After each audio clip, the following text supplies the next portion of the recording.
Welcome back to another episode of the Football Frauds podcast. My name is Miles. And my name is Connor. And I'm a perennial Dynasty rebuilder. On this episode today, we're talking Dynasty.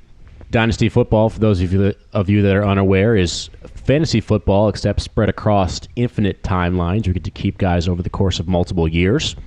We're going to talk about what makes a good Dynasty draft pick, and more than anything, how should we value Dynasty draft picks? We're looking at trades. You can trade first-round picks if you're in a Dynasty league. Thinking about trading second, third-round picks. We're trying to figure out how should you value them in your head. You might think, oh, second-round pick, well, that could be... that could be anybody that's good. That could be somebody, name, insert, good second-round pick. Or maybe I should keep my fourth-round pick because that could be Puka Nacua. Ooh. Right? I feel like there's a giant misconception amongst the Dynasty world, especially if you're new to it and it's something new to your friend group, that you're like, oh, a second-round pick? I would equate to like Luther Burden. He was picked in the second round. The second-round pick. True. But it's not the same. I think like ultimately the example is someone offers you a trade in a Dynasty league, and like you like your player a little more than the player they're offering you, but they're like, I'm going to sprinkle in a third on top. So then you're just like, well, that's an extra pick. I got to take the third. Whereas like if you look at history, how much do you really need that third? It takes up a roster spot. Like just keep the player you already like probably. Yeah, there's no practice squad that you can throw that player out. Yeah. That being said, for all of the members of our Dynasty hedge fund, the Dynasty league that we're in, if I do offer you a trade where you're giving me first and I'm giving you thirds and fourths, you're taking dart throws, right? Yeah. You're really taking a chance on guys that could be good. So when I offer you those things, you should be aware that these players can sometimes end up being Kyron Williams, Puka Nacua. We're going to go through what's the percentage of this dart throw that you're taking? It doesn't mean you can't do your research and find that high value pick there. But how many of these guys exist? No. How many of these guys exist? We're going to figure it out. There's nothing more I'd love to do, and really I want to do that right now. Let's get into it. We're starting off with the third round. How much should you value a third-round pick? How often do these guys turn out? Are these flyers that you can take that you can count on? Are these things you can look at and say, I should probably just toss these away and never expect anything from them? We got a 5-year sample size here, 2020 to 2024. Matt, you had some apprehensions about including data from 2024. Is it too early to call Braylon Allen a bust? Is it too early to call Audric Estime a fraud? I would say the answer to that is definitely yes. But here in the Football Frauds, we're not afraid of a hot take. We're not afraid of being wrong because, frankly, it's going to happen a lot. So let us know if you think that we're stupid for categorizing these guys wrong. But, Connor, I have a question for you guys. Just quick, just for the viewers. This isn't from anecdotally our drafts. This is the consensus. Yes. This is from Keep Trade Cut. There's actually, that's like the number one resource for Dynasty value. And there's a way to look back at different points in time. So these prices that you see, these are the consensus third-round picks from the point that people were doing their rookie drafts. Mm-hmm. So for 2020, the 301 you see is Laviska Shenault. If you go back to June of 2020, people are doing rookie drafts. That is the most common pick there. So this is not us. This is the average picks. And if you're audio only, this is going to be kind of hard to follow, but bear with us. We're going to do our best. We light up on YouTube. You need to get on YouTube. If you're audio only, you suck, honestly. Like, subscribe, do whatever you need to do to make sure that this content is continually pushed to you because we love you. Now, Miles, I see a bunch of different colors on this screen. Is this a rainbow or what am I really looking at? What's even going on here? So, guys that are in the green, once again, if you're on Spotify, you probably just should watch this on YouTube. Guys that are in the green, those are cornerstone players. These are guys that are giving you way above positive expected value. And we'll make another thing clear. Between third, second, and first round, there's not an adjusting scale of value in terms of how good you are. We have the same standard for second, third, first round pick. Is that how it works in real Dynasty? No. We're just trying to look at how much should I value a third round pick, a second round pick. Mm-hmm. So about 8% of the time with a third round pick over the past 5 years, you get a player who brings to you value that is ultra substantial. Guys that you can build your team around, guys that can provide you top 15 value at any position year over year, guaranteed. Yeah, I would say I look at Chase Brown in my RB1 spot and I say, oh, I feel good about he's helping me right now. I could win a championship with Chase Brown there. He's going to help me in a couple of years. Like, I'm going to build my running backs around Chase Brown. Mm-hmm. Right. In the blue tier, we have dog, which essentially means a starter, a good contributor, a guy who you can count on to give you points, but isn't going to be a league winner or a cornerstone of your franchise. In orange, bullpen. And I envision the bullpen as a guy that it's not someone that you can necessarily start week to week and be totally confident, but someone that you are comfortable having on your team. If you are a championship team, you're comfortable having him there. You want him there. You don't want this guy in your starting roster for a No, championship. but on your team, on your roster, on your bench. in the bullpen, ready to be pulled in whenever you have that catastrophic injury. And the bullpen, amazingly coined by one Connor, is a great term because injury is what allow a lot of these guys to have more upside. So you like them as depth, and if an injury happens, like boom, you can put them in your lineup at that time. In the bottom tier, in theme of the podcast, we are the frauds, is fraud. Confirmed bad, you have no future, get the fuck off my team, get lost. Yeah. A lot of these guys can still be on a roster, but they are never going to help your dynasty team. Maybe they had a couple games here or there, but fundamentally they never made your team better or changed the outcome of your team. Like an example would be like Braylon Allen. I could see him jumping up to a bullpen guy. Yeah. Not going to jump up into the cornerstone. I don't even see him the reality where he can jump up into the dog zone. I think if someone get injured, eventually they're going to replace him. Like he's never going to be a consistent contributor probably. Yep. So running into 2020, is that kind of how I want to do this? So let's just talk about large scale here, what the expectations are. If a third round pick, you got to think about it this way. With a third round pick, basically whether you're at the top of the third round, bottom of the third round, 3 out of 4 times that player is going to end up being meaningless to your team. Yeah. I mean, we're seeing I would say most bullpen teams, most bullpen guys are almost meaningless. Almost meaningless, but they at least deserve a spot on your roster. Yeah. Spending capital on a guy who ends up being a fraud is inherently negative value because they're taking up a roster spot for you. Bullpen guys, pretty much meaningless, but they provide some value for you. Dog is a guy who you can count on, who you can start consistently. So with a third round pick, essentially 1 out of 10 times, you're getting a guy who is actually a useful player for you and someone who can matter towards you winning the championship. Going back, 2020, Jalen Hurts is an exception for the rule of third round picks. Obviously, he was a second round pick to the Eagles. It would have been a great pick there if you'd bet in his running upside. But at the time, Wentz was starting above him. And I think we have learned since then that if you're a running threat drafted in the second round of the NFL draft, you would probably not fall this far. Yeah, no way. But at the time, people didn't quite realize the upside of a running quarterback. So this was insane value at the time. 2021, Nico Collins was a second or third round pick by the Texans. I think he was a third. Amon-Ra was also a third round pick. 5th round. And Collins, if you had done this exercise 2 years ago, would probably be in the bullpen area until he broke out 2 years ago and started performing well. So obviously these rankings are relative, and how we categorize these guys is relative. But Collins and Amon-Ra are exceptions to the rule of what a third round pick is.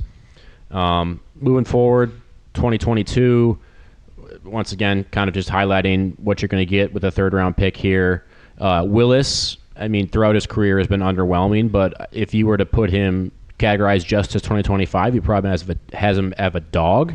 If you had him for his whole career, it'd probably be a fraud. Honestly, I think Willis is not probably in that dog category. No, I think, but the thing is, this isn't to single out these specific players. It's solely about how you're going to value your draft picks. You want to zoom out on these. Quick comment on Willis.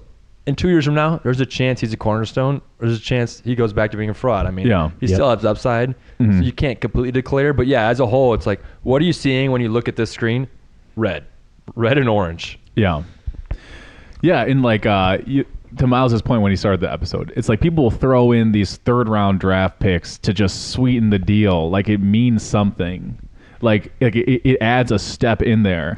Yeah, whereas the most effective way to think about a third round draft pick is this is a 25% chance at a meaningful player. I like eliminating bullpen. I almost want to say 11%. Like I don't care if Khalil Shakir or Romeo Dobbs has been on my. If I'm trying to win a championship, those guys are not helping me win one. That's how I view it. And the numbers for fourth round are, I mean, this is a small sample size, but ironically pretty similar to third round in terms of cornerstone and dog because of Puka Nacua, because of Kyron, because of similar picks in the last few years. So you can easily say somewhere between a 1-4 and a 1-10 chance at giving you a realistic player. You guys ready to move on? Oh, we do have one exception here. The obvious cornerstone for 2025, Eli Manor. Wow. We can't really make. I mean, Harold Fernandez was okay his rookie year. I mean, nothing special, but Eli Manor, I mean, we're ready to make the call here. We have enough sample size. He is a cornerstone player. And there's a lot of discussion, like, should Eli Manor start over Cam Ward? You know, does he have enough chops to play quarterback? And I feel like we like that idea. You know, there's upside there, untapped potential. Yeah. But you're not drafting a wide receiver one. You're drafting a guy who's complimentary. Yeah, he's a quarterback. I mean, they did bring in Wan'Dale Robinson. So I guess they have their wide receiver too.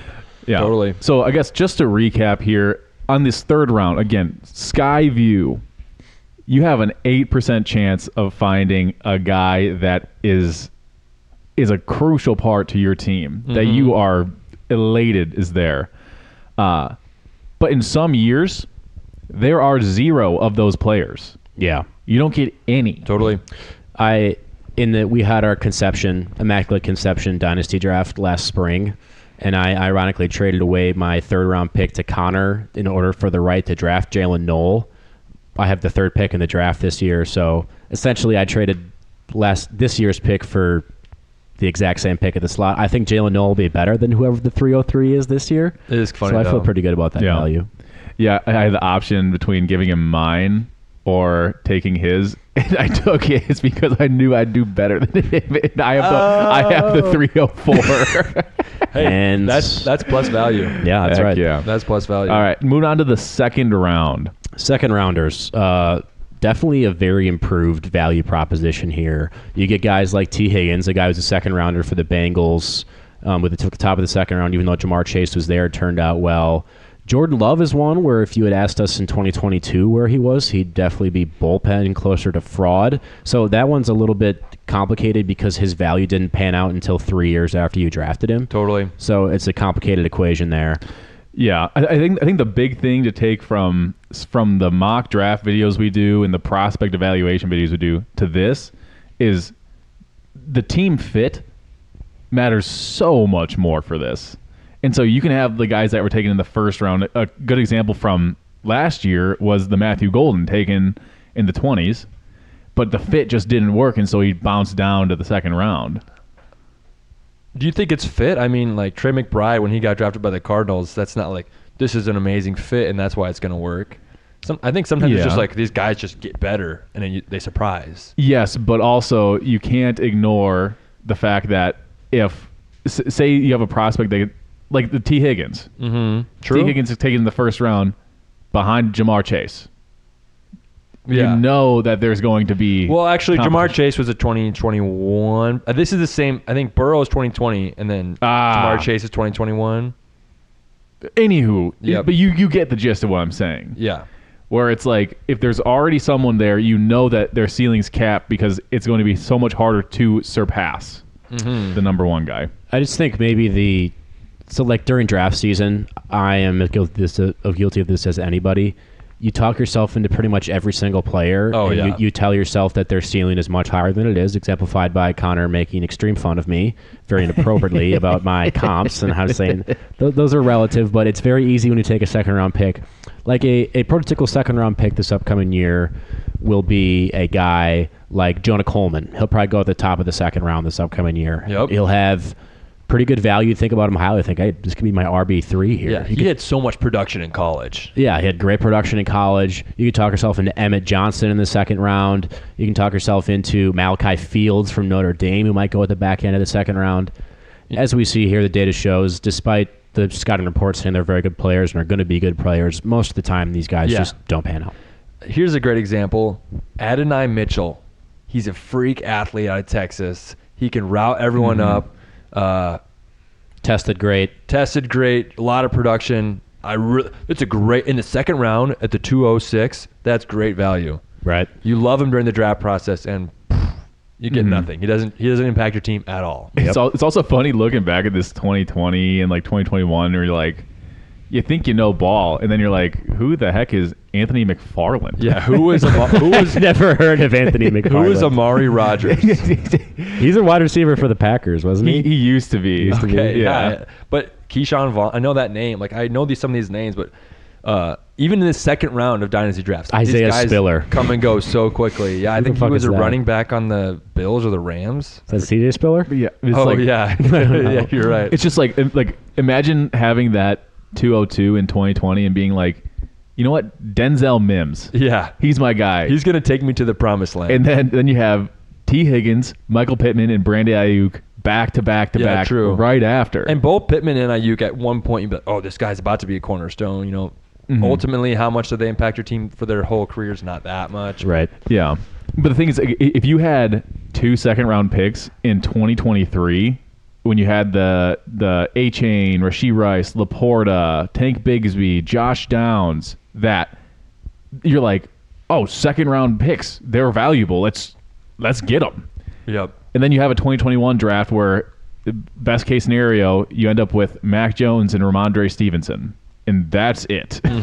So I'd say the best way to think about it in your head, third round pick, you have a 10 to 15% chance at a meaningful player on your team who can be a real part of you winning a championship. In the second round, you have a maybe 1 in 3 chance of you getting a meaningful player, which is not bad. 25, 30. Yeah, 25-30 range. You guys ready to move on to the first round? Yeah, but so like just to build from the third round to second round, it doesn't increase that much on your dart throws. They are still dart throws. It's not like if someone throws in a second round pick, you're like, oh, this sweetens the Well, deal. we're seeing over double. But it's like, this sweetens the deal, but it's still a projection. True. You could come up with nothing. Yeah, don't make a trade you hate just because you're getting the 207. And you shouldn't make a trade valuing a second round pick because 6 out of 10 times that ends up being a nothing on your team. Yep. All right, now heading into the first round history here. For guys that won't be nothing on their teams, most likely. Yeah. I would say I'm seeing a lot less red on the screen. I'm seeing very green, mama likey. Very good. Very, very good. First round picks, obviously, provide much more upside, and they are real like franchise changers in Dynasty. 37% of the time you get yourself a cornerstone. That's more than a 1 in 3 chance, bordering on 1 in 3, 1 in 2.5% chance you get a really good guy. It's kind of interesting. 2020 and 2021 have a lot of guys at the back end of the second round who ended up being awesome for you. I know. Not every, like only once in a millennia does the 2024 class come around where it felt like basically had a 50-50 shot at getting a very good player in the first round. There was obviously a loaded bunch of talent in that draft. Yeah, I mean, even if you have Marv or Rome or Brian Thomas or Ladd that we all have in blue, you still like those guys in your team. You don't hate the pick. Yeah. Right. So there's a 25% chance that you having a absolute negative taken in the first round. So this is basic logic, but first round picks are 15, right? 25 in bullpen plus fraud. Oh, and bullpen plus fraud. But bullpen is not terrible. Come on. For a first round pick, Let's make frauds down in the comments. Let's make a movement. Bullpen is terrible. For a first round pick, bullpen is terrible. Because here's my argument. You're trying to win a championship. No, let's even go back to the third round. I would trying agree. to win the ultimate goal. Like if you're a below average team, then Khalil Shakir might be in your lineup. This is a third round pick from 2022. But if you were trying to win a championship and Khalil Shakir is in your starting lineup, that is not helping your team. So ultimately, it doesn't help your team at all. Because the only goal is to win a champion. At least, that's how I'm thinking about it. Unless you could maybe trade him. You could say he retains some trade value, something like that. Yeah, but also it's just if you need a player to fill one of your flex spots. But if you you're can winning put him in if you're winning a championship, you have a player.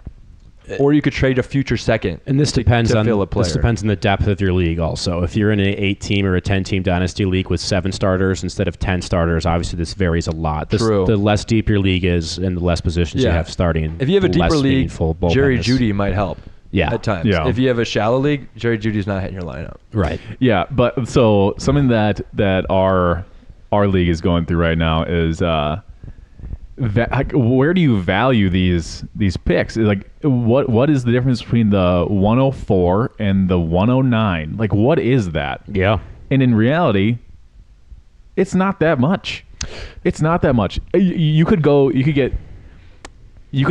the 104 in 2020 and get Tua.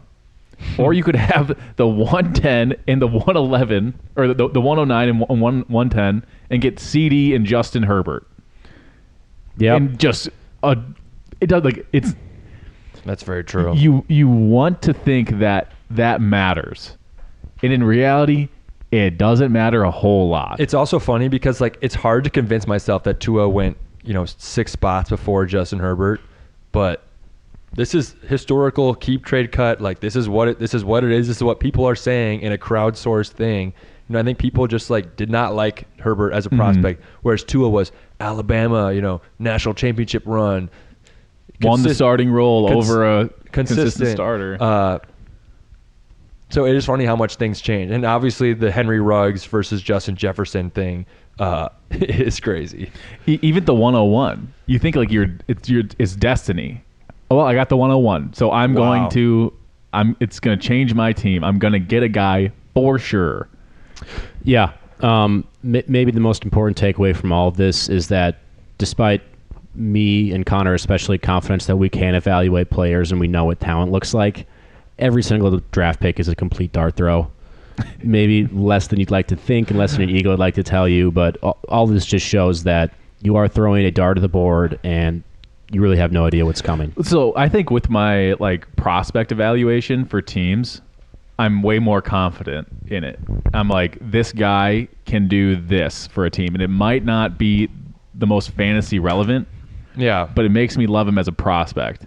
When it comes to picking Dynasty, and there's a lot of content that'll tell you that they know who these picks are and where the value is, and it's like they were the ones that told you exactly what you're seeing on the screen right now. And it's wild. It's wild the fact obviously you have some things like taking a quarterback like Will Levis.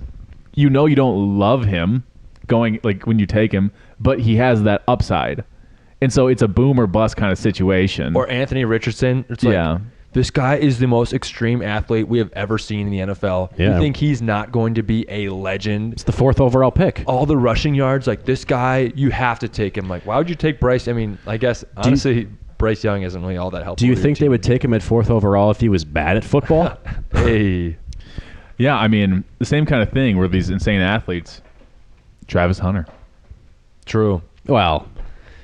Yeah, my colleague. Someone highlighted him as a fraud here. My colleagues, my comrades over here, they're playing a little joke. They're saying, Marion Hampton's a cornerstone. Travis Hunter's a fraud. Connor, sorry, we go ahead. No, the Travis Hunter truthers out there, he's loading. He's rebuilding right now. He's going to be back up. He's in the bullpen. Travis Hunter, in terms of franchise value to real NFL teams, I think a dog. To me, totally. In terms of dynasty, confirmed fraud. There's no real future for him. Yeah, again, I would like to reiterate, it's just so crazy thinking about how I am, in terms of prospect value, I can tell you exactly where I think Arvell Reese is going to be in the league, and him, from a prospect. Yeah. Same thing with Tet last year. I could tell you exactly where he's going to fit in and what I see. If you're going to ask me his fantasy relevance, I'd say I have no freaking idea. Well, it's like Garrett Wilson. No idea. Garrett Wilson, we all agree is he's the top 15 receiver. He's very talented. How much has he hasn't helped you very much in fantasy at all? Or no. Hit or miss? No. Yeah. Would you guys mind going through the 2026 class quick? We can take a quick glance at that here in the Keep Trade Miles, Cut. I think that is very rankings. sexy of you and honestly very hot. It's going to give us a quick Keep Trade Cut here on Connor's screen, does it? Oh, here we go. We got Trevor Lawrence, a 2027 early first, and Tet McMillan. Matt, what's your lean here? Trevor Lawrence, 2027 early first, Tet McMillan. 27 Keep early trade first. Cut. So wow. me personally, I would go keep 2027 early first. Yeah, we're rebuilders though, Just overall value in my mind. You have a chance at Arch, Dante Moore, and the ultimate prize, Jeremiah Smith, as well as Cam Coleman is going to be at Texas this upcoming year. Yeah, Missouri running back. That pick specifically is valued much higher than even a 2026 first is, even though on Keep Trade Cut, picks that are closer to the present are generally hired more. Yeah, I'd agree with you. I would keep that. Connor, which one would you keep? This is going to be really hypocritical, but I am definitely, in terms of dynasty, I need my quarterbacks.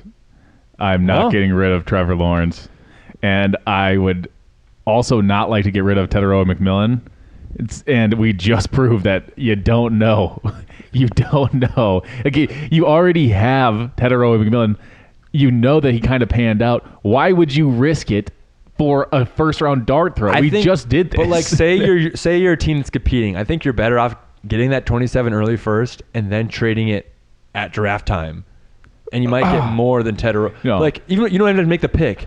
Just the value of the pick before it's picked. You guys are playing like chaos chess, like speed run chess. No, there is a clear. The world is chaos chess, Connor. No. You trade that early first to someone who does not understand the value of first round picks, because we just talked about it. No, I think first round picks are insanely valuable. Do you see how many cornerstones we just saw? Like, you're talking about Tedoroga McMillan, who, to me, he has kind of proved that it translates to the league. Yeah, but I don't know. Trevor Lawrence on a mid-offense. Trevor Lawrence, we already talked about it. Who's going to be 27.5 going into next season. You're going to have a chance at Sellers Archmore, which is obviously far from a fourth thing. People said that or about Jeremiah this year's Smith. draft class, and it didn't work. Though. Or if you get the first overall pick with an early first, a 1 out of 4 chance, you get Jeremiah Smith, the best receiver prospect. Ted McMillan had like 10.4 fantasy points per game last year. Yeah. Like, that is, that's good. That's going to hit your starting lineup. That is not going to change your team. Yeah. Now, he can Just get better. wait a year. He can get better. But like with Bryce Young, I don't know if I believe that there's like here's some how this 16 has to work. I'm going to say mine. Miles is going to say his. Matt's going to say his, and we're going to go consensus. I'm keeping Trevor Lawrence. I'm trading the early first, and I'm cutting Tedoroa. I'll keep the early first, trade Tet, cut Trevor. I'm going to cut Tet and trade Trevor.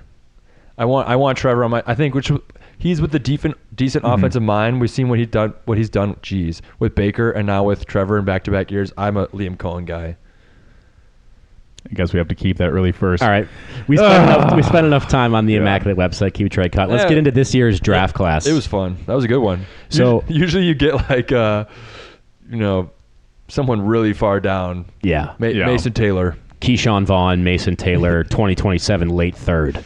So this value thing on the right here, if you don't know, keep, trade, cut is a crowdsourced dynasty, which we just participated in the crowdsourced dynasty rankings. Its rankings are based off and consolidated around 3 people who are similar in trade value or value to a dynasty team, and then people vote on them. People that know dynasty like us vote on them, and it determines their value. Jeremiah Love is the running back 3 right now among all running backs in terms of dynasty value. We have to recognize with these numbers here in terms of positions, draft picks, as we kind of understand based on looking at the spreadsheet, are definitely overvalued in terms of what they are valued at when you're drafting them and then what they actually end up being. The appeal of draft picks is the idea of upside. Right? You sell hope. Hope sells. But at the Certainly. end, I'm going to give a pushback to kind of this entire episode. If you aren't a team that's not close to winning it all, what you need, all you have is upside. If you have a bunch of dogs on your team, get first round picks and no cornerstones. Yeah, that's what I'm saying. But even if you have 2 cornerstones and no one else, it's like you need to get younger guys that have a chance to build a new core. You're going to trade a cornerstone for a dart throw a cornerstone? But if you have 2 cornerstones and you keep getting the 106, 106, 106 every year, when are you going to compete for a championship without getting someone elite? I guess we say 106s can be elite, so maybe that would be the pushback. Yeah, the 109 can be elite. The 402 can be elite. It's just the likelihood of it. Yeah, that's the likelihood. So I just want to get into this draft class a little bit. Love is considered a top 20 fantasy asset. In terms of value there on the far right, Josh Allen is a 10,000 in terms of value. He is the most valuable player in Dynasty despite being 28 years old. Him and Bijan. Right after him is Bijan. Bijan's like 99.50. You have Jahmyr Gibbs up there. Jamar Chase is the highest valued receiver. He's in the 9,000s. Drake you have May. JSN, Drake May, Jaden Daniels. And then in tight end premium leagues, you have Brock Bowers, Trey McBride, all in that range. Mendoza's being drafted. If we're doing a whole dynasty redraft, right? We're drafting the entire NFL. We're not doing just rookies. Mendoza's being taken on average as the QB 15. What do we think about Mendoza QB 15? That feels a tad high to me, but once again, I agree with Matt where I understand the appeal of draft picks and chasing upside, especially if you're a team that's not competing right now. If you're a team that's competing right now, so specifically in our example with Trevor Lawrence, 27 early first, Tet, I would take Tet or Trevor if I was trying to compete right now, depending on needs. if I was a team that was rebuilding and wasn't close to a championship, I would no question take 27 early first. Obviously, this is dependent on what position you're in. Yeah. No, I definitely get that. But on this Mendoza QB 15, all this tells me is that the whole key concepts that we're talking about in this episode of people just viewing these draft picks as like, oh, this is a certainty. Yep. Like whatever is being said about Fernando Mendoza and how it translates into the league, it is truth. And that is just not correct. It's not. Yep. He could be Zach Wilson. Exactly. Probably exactly. not. Probably not. He could. Yeah. But he could. Or he could be CJ Stroud, where he's a starter for a team for 8 years, and is he ever going to like break 17 fantasy points per game? Yeah. Probably not, which doesn't help you too much. Yeah. What I think is, so Tate and Lemon are neck and neck right now. They're wide receiver 18 and 19, regardless of if you're a rookie or not. So they're just about equal in terms of dynasty value. This is a little rich for me, and this once again represents the overvaluing of draft picks. There's no way that Tate and Lemon can come in and are both top 20 wide receivers in the NFL. Okay, well, here's the question. Keep, trade, cut. Carnell Tate, Marvin Harrison Jr., T. Higgins. Oh, it's good. That's the range that we're looking at here. That's what we're seeing where they're at. I've never been a T. Higgins guy. I think I'm going to keep Marvin Harrison. I'm going to have an idea that there's some ceiling that his prospect profile has shown. I'm trading T. That a new quarterback can, a new coach can unlock. Trading T. Once again, this is all super dependent on what team you're in. Let's just assume that we are a league average team that has some young pieces and some old pieces. Exactly. Mm-hmm. So in that situation, I'm going to side with Matt here. I would keep Marvin Harrison Jr. I would trade Carnell Tate and then cut T. Higgins, given his lack of elite upside in league. Like Marvin Harrison and Carnell Tate both have league-winning upside still. T. Higgins, as long as Chase is there, which they are for the long term, there's no like. Well, I think it's a horse apiece because you just see who gets more value between Tate and T. Higgins on the trade for the trade. What do you mean? You trade whichever one has more value. You're just ranking. Keep, trade, cut is a euphemism. It's fake. It's just 1, 2, 3. Wait, what? These guys aren't actually getting cut and traded. I don't want to cut T. Higgins. Are you kidding? Higgins? I have to cut T. Higgins. He's a cornerstone. Moving on to Sadiq. Sadiq at tight end 9. My God, that is rich given his college production. But once again, we know that draft picks are valued super highly, even in redrafts, just because of the upside there. Keep, trade, cut. Kyle Pitts, Kenyon Sadiq, or Rondé Gadsden. That's crazy. I mean, you gotta keep Sadiq at that point, right? I would keep Sadiq. You wouldn't trade Pitts, cut Gadsden. I'm keeping Kyle Pitts. I have no idea what you guys are talking about. That's fair. Pitts is only 25 and a half years old, so he's still got potentially a long career. Yeah, no, ahead of I'm him. keeping Pitts. That's an insane take. Keeping Sadiq is wild there. Well, it depends on the landing spot. Yeah. Because right now the Falcons have Tua and Penix. I think I'd probably keep Pitts as of this point. But here's the thing. What if we had asked you that question before last year with Pitts from the first 4 years of his sample size? It's dart throws. It's all fugazi. Yeah, but Pitts was like. But what was Pitts' upside before a year ago was really low. Yeah. All I know is that I'm going to get fully invested in who I need to pick at my rookie drafts, and I'm going to find my guys, and I'm going to be like, you know what? If this doesn't pan out, I'm going to be really sad. And none of them are going to pan out, and I'm going to be really sad. In reality, you should just throw it. Throw it. No, you need upside. If your team was bad and then you had 2 first-round picks and you drafted Joe Burrow and Justin Jefferson with the 102 and the 108, which is a very reasonable, you can now compete for a decade. Yeah. And that sounds stupid. Like, that is a crazy thing that could happen. I know it's not likely. It's a 1 in 20 outcome. You want the upside. You want the upside. I hear you. I know what you're saying. But I wouldn't get rid of a cornerstone for that chance. You're not giving away a cornerstone to draft Kenyon Sadiq. Yeah, you're not. Is Kyle Pitts a cornerstone? What's the trade value of the 106? The same as let's see where Kyle Pitts or Gadsden. The same as Kyle Pitts or Gadsden. You're trading the 106 for a Rondé Gadsden? That's what we're talking about here. The 106 is above, but not by that much for Sadiq. Around the same range. Assuming, and let's see, what's a running back that's near there? Saquon and Kyron are splitting the 106 right now in value. Or sorry, Sadiq in value. Kyron is 25.6 years old. I'm taking Kyron Yeah, all day. I think you're right. And Kyron in a clouded backfield with a little bit of an injury history. yeah, the next running back is Travis Achan. That's how you say his last name, apparently. Travis Achan. And at that point, I'm probably taking Sadiq over Travis Achan. I mean, yeah. But I'm saying it, but they have Kyron and Achan are right next to each other, so Margins are slim here. it's not as insane as you might think. Yeah. Okay. All you guys need to do is just figure out what you think in your head. Don't listen to anyone else because in the end, True. it doesn't really matter. Just be confident in what you do and just stick to it. If you want to have the most fun with Dynasty, having your own opinions is going to make it way more fun. Right. Then the complete opposite of that is our takeaway from this episode, that it's just dart throws. Really have no idea what's going to happen. So you should have no confidence in what you do.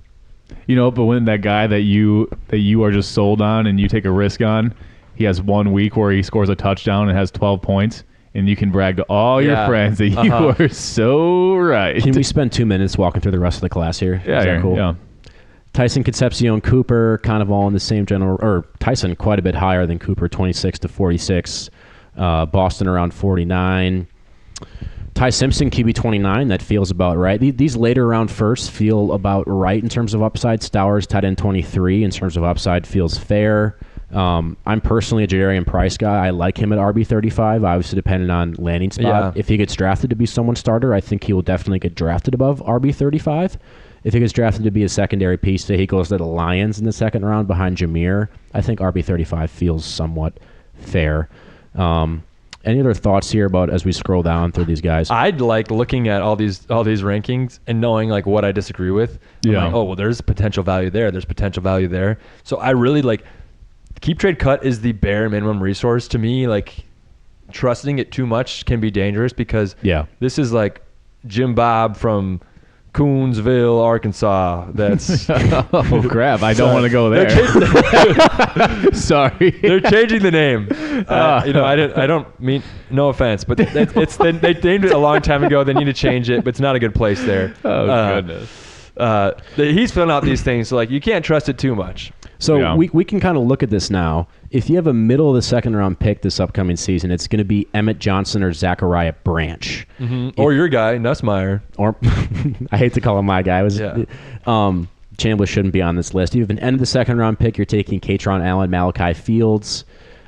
Personally, I hate to give away this because we're all going to compete against each other, but I think Jeremy Bernard is way too low. I hate to give that away. Yeah, I think he's going to outproduce that. Away. But what's his ceiling? You know, is he ever going to be a guy or what do we call him? A dog? Yeah, I think his ceiling is the wide receiver 35, which I'm very happy with if I get him at the start of the third round. Could be a dog. And then once again, middle of the third round, we're talking Michael Trigg, Skylar Bell, Antonio Williams.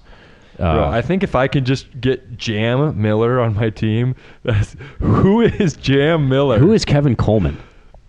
Bro, Kevin Coleman Jr. This is not that. a deep draft class. No. Kevin, but that's the other thing. It's like some draft classes, it makes sense to have third round picks. Yeah, no, some and you third don't. round. You have no idea until you get into it. Last year. Here's the appeal, though.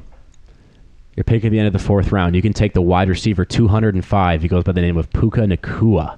So in true. 2022. So you never fucking know. So true. You never fucking know. There's a reason these are called dart throws. You're not just throwing a dart into the ocean. There is a little target in the ocean that you can hit once in a while. Pacheco and who's the guy the Bears just drafted? Running back. Monangai. Our guy Monangai. Pacheco and Monangai were 7th round picks, and they produce fantasy value. So yeah, you can't ever count it out too low either. This was fun. I want to do a future episode post-draft where we just look at keep trade cut stuff. I think that would be a thrill. I'm down. I find this fascinating beyond belief. Yep. We appreciate you joining us here on our Dynasty Value episode. We're looking at what is a first-round pick worth, and we've kind of walked you through here. What's a realistic expectation for what each pick should be? You shouldn't walk into your draft saying, I have the pick 106. I'm going to get a cornerstone of my franchise. No doubt Kenny Sadiq's going to be a star. Chances are it's at best 50-50 proposition that your first round pick actually turns out. Totally. Could be Sky Moore. Could be Traylon Burks. And if you're part of Trey Dynasty, Lance. if you're part of Dynasty Hedge Fund, do not heed our advice in this episode. Do the opposite. Yeah, you should value third and fourth round picks because they are real dart throws. Totally. It could be Puka Nacua. They're all Puka Nacua, actually. They very well could be. Yeah. Yeah. And you know what? If you're wondering who loves you, it's us. We love you. Yeah. And we would like you to like and subscribe and do whatever you need to do to get this content back on your feed. I won't love you unless you like and subscribe and then Venmo us. Comment down below. Yeah. What's a dog? What's a fraud? So true. Comment that. If you think we're dogs, if you think we're frauds, if you know someone that's a cornerstone that we didn't have on here, let us know. We'll comment back. Thank you for joining us. We'll see you next time. Fraud out. Goodbye. Goodbye.